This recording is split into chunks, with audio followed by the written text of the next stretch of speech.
right. Thank you, everybody, for coming. I'm just going to make a few brief comments.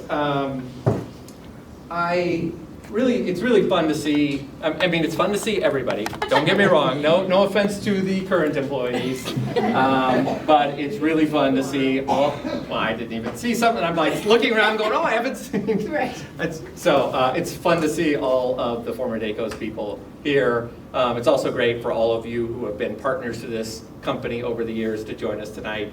And so, thank you for coming. I want to just kind of start by thanking a few key people. First, I want to thank my wife, Tammy Day, for making us do this.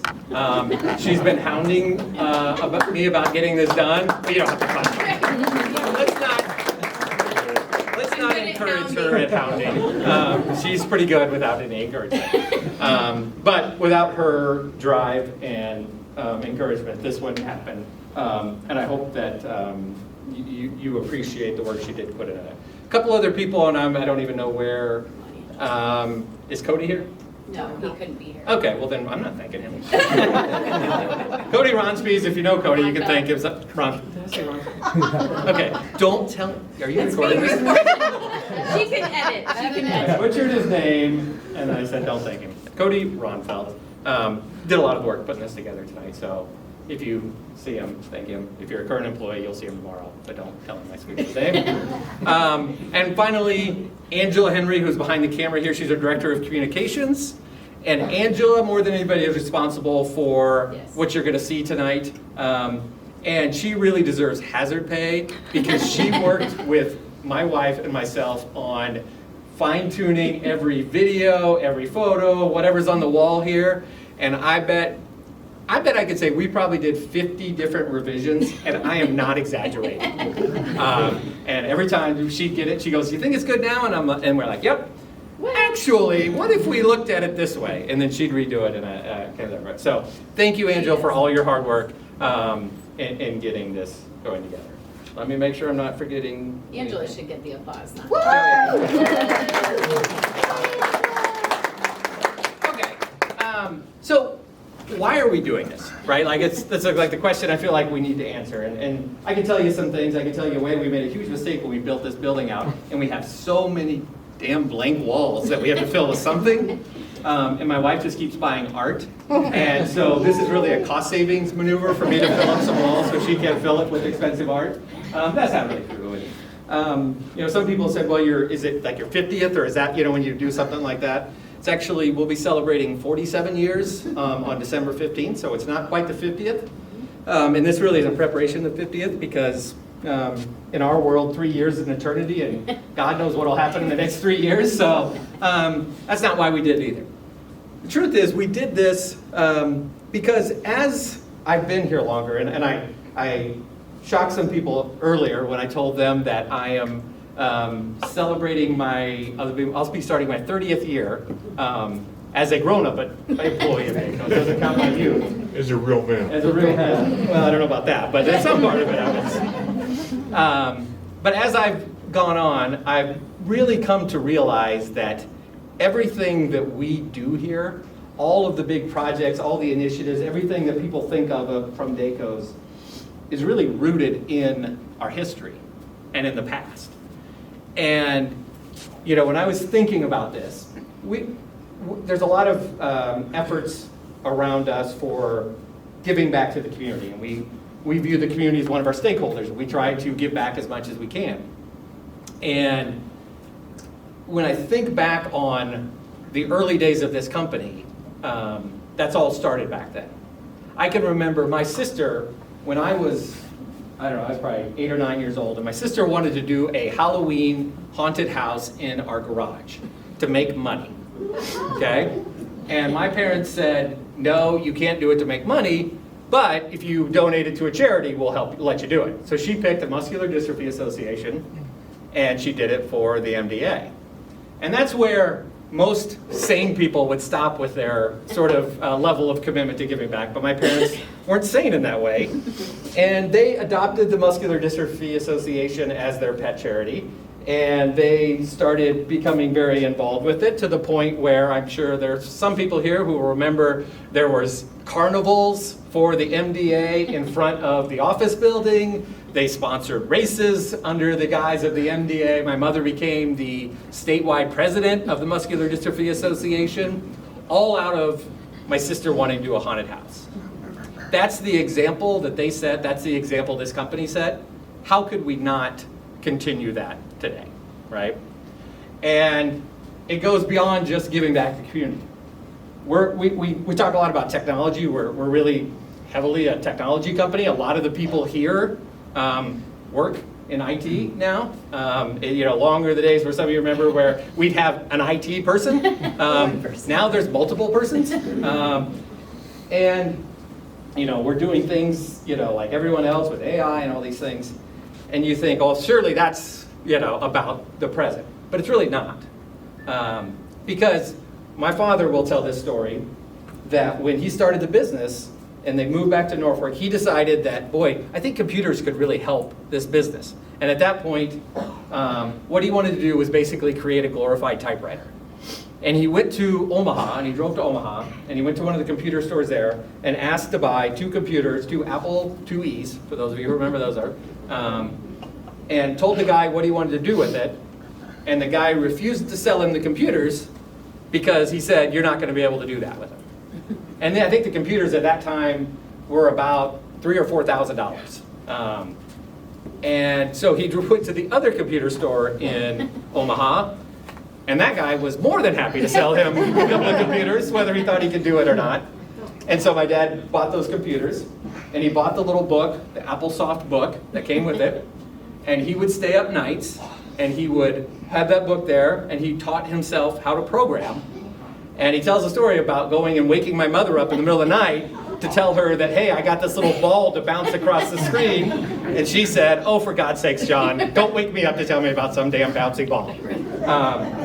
But he took that and he built the first program we ever used in this company. And it was a little more than a glorified typewriter. And then he built the next program and the program after that. And so all the stuff we do today is just a continuation of that, right? It all comes from that. How could you not be a technology-driven company with that as your history? And I'll say this something, I'll say 3 letters that will make our current employees' hair stand on the back of the neck. Even a thing called GHC, which was a $20 billion government contract that recently imploded. But before that, Daycos was one of the only 2 subcontractors on this $20 billion project. And so that meant that we were working with a large publicly traded defense contractor, and we had to go do this. And when it came out, it was really an existential threat to this company. Like, there was a chance it would kill Daycos as it was.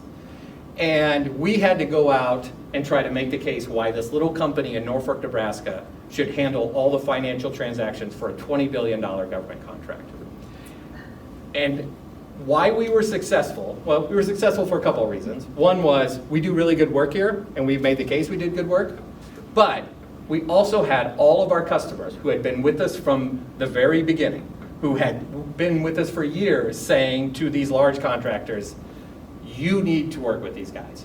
These guys are legit. These guys will take care of you. You'd be an idiot not to work with them. And without that history of providing great service to the customers all those years, we would not have gotten a shot to get in the door. And so even something as crazy as that, being a contractor on a $20 billion, it all ties back. And so why we're doing this is because everything that we will do going forward is rooted in what has been done in the past. And so we wanted to say, we like to think long-term at Daycos. We like to think really long. And to think really long, you also have to have a foundation of what you're doing. And for us, the foundation is the history. The foundation is the thing that many of you helped us build over the last 47 years. And so this wall, these videos that you'll see, you got a chance to see, are the start of us trying to make sure the people who are coming after us understand that foundation and can continue to build on it. That's why we're doing this. And so we're doing it, and then we thought, what better way to do it than to have a little party, invite all the people who helped us get here back to celebrate. And so for, again, anybody who is a partner to this organization, we have so many people who we've worked with in different ways over the years, thank you for coming. And of course, current employees, great, thank you. Former employees, and I should point out, Danelle, where's Danelle? Danelle McEwen actually gets both now. She's former and current employee. So former employee, thank you so much for coming. One of the things that I also hear sometimes about Daycos is like, oh, you treat your employees really well. And I always think that's exactly backwards, because our employees treat this company extremely well. I have never had a problem where I have people saying, oh, I can't get my employees to give a shit or have ownership. That is not true. It's never been true at Daycos. Everybody who has worked here, I believe, has always wanted to do what is best for Daycos and has done a tremendous amount of work to build this company. So everything good that this company is today is because of all of you. And I thank you from the bottom of my heart for that. Everything that's wrong with this company, that's pretty much my fault. But the good stuff is all yours. So thank you guys. And then finally, I want to thank the people who were probably most responsible for this company. And that's my father, John Day, and my mom, Connie Day. And we're not a company that really talks a lot about our founders. There's no portrait in a conference room somewhere of them standing with the arms. That's not our style. I think the most we talk about it, every year I still put up the ugly ass plastic palm tree, Christmas tree in the lobby, and I tell the story about how when the business started in 1978, started in December of 1978, and I was 6 years old and I was this snotty little brat who wanted a Christmas tree, and my mom refused to buy me a Christmas tree, and instead we decorated this ugly plastic palm tree, and that was our Christmas tree this year. Of course, I realized later the reason she wasn't willing to do that was because we had no money, because they had basically invested everything in getting this business off the ground. And so every year, I put that ugly plastic palm tree up, not the same one, but this other one I found at Menards, this ugly and serves the purpose. And I tell that story to anybody who's new and anybody who's been here, so a lot of people have heard that story a lot. And I tell that story so that people remember the sacrifices that were made by people who came prior to us. And we have nice offices here, and we have nice art on the wall, and we have nice things. But we only have that because people were willing to go without Christmas trees for their kids in order to make it. So I talk about the sacrifice of it. What I don't probably talk about enough is, again, that foundation that they set.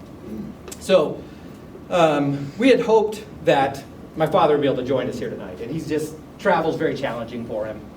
So he wasn't able to, and we were kind of hoping to have him online, but he's not been feeling well. So he wasn't able to join us online. But Tammy and I were out on the East Coast this last week, and so we went to Charleston and spent some time with him, and we were just in Charleston yesterday, as a matter of fact. And so we were able to show him the mock-up of the wall so he could see what it was like. And we showed him the videos that Angela has put together about it.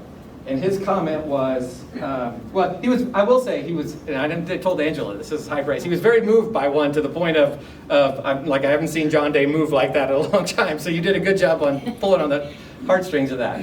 But his comment was, oh, you guys are giving me too much credit. And as I often have done as his son, I'm going to disagree with him. We haven't given him enough credit. Because the decisions that he made and my mother made when they started this business led us to where we are today.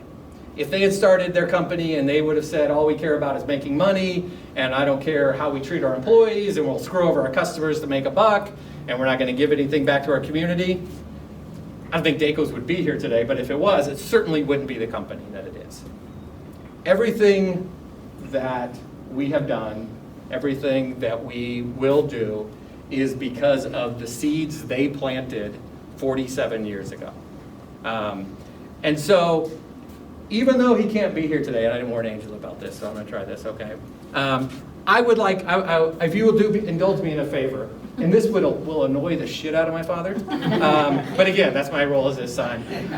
I would like us to express our appreciation to him for all that he did to plant the seeds and growing a company that we've all benefited from over the years. So if you could just join me, and Angela, if you could pan a little bit, and you can just clap. Just clap. I don't have to.